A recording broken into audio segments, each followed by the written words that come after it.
Of all the deceptions and agendas we strive to expose, perhaps the most evasive thing to try and uncover is the parts of ourselves that we don't want to see. Far easier to fix our gaze somewhere else, anywhere else. We long to see change in the world, change in the people around us, but staying focused on allowing God to change our own hearts above all else is probably the most difficult aspect of faith in the end.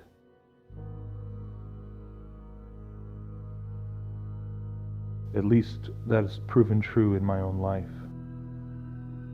It's easy to preach about forgiveness, but so much harder to live it out.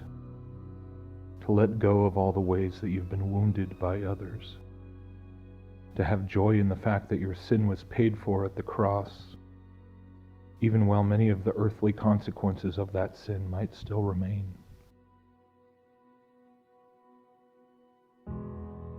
All I know is that analyzing the endless machinations of the enemy does not bring me peace. Debunking every falsehood I encounter doesn't ultimately make the demands of God's truth on my life any easier. Or finding ways to express myself creatively and have other people see and listen doesn't give me a lasting sense of worth. It's easy to convince ourselves that exposing massive deceptions, such as the lie of evolution, is the key to freeing people to see what their true value is. And while I certainly don't deny the immense breakthrough that can come when a person finally realizes that they are not the result of billions of years of random changes, not the byproduct of galactic collisions and chemical reactions, powered by mysterious invisible physical laws.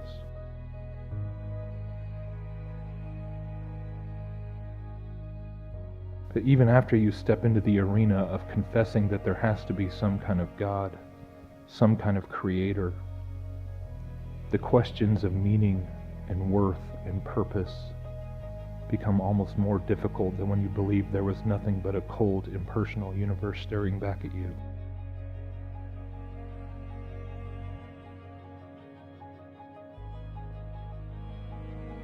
Because now you are exposed.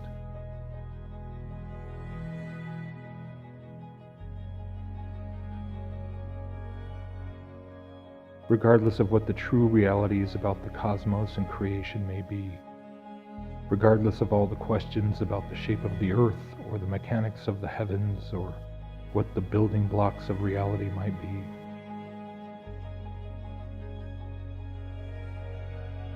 one thing cannot be denied.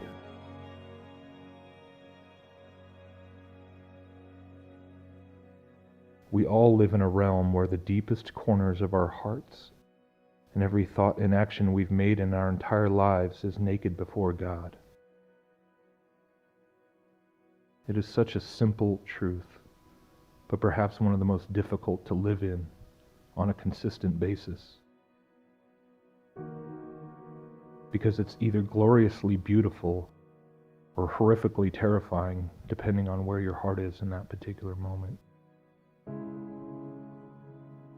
And so while we may take great comfort or even pride in knowing that we are not just an insignificant speck suspended in a sunbeam, as Carl Sagan put it, that we aren't just hairless apes hitchhiking on a rock as it hurtles through a vast expanse of paradoxically controlled chaos,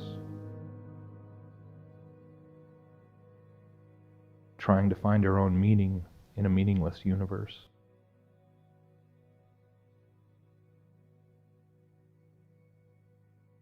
But I've been brought to the painful and ironic conclusion that I am still capable of embracing the same empty void, the same mindset of endlessly floating through strange nebulas of the mind in alien worlds that still lurk in my heart.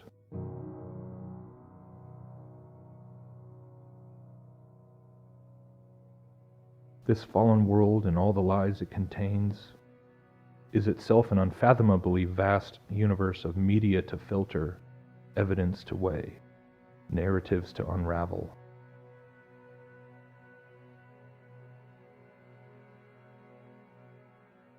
And countless more lies are created every single day.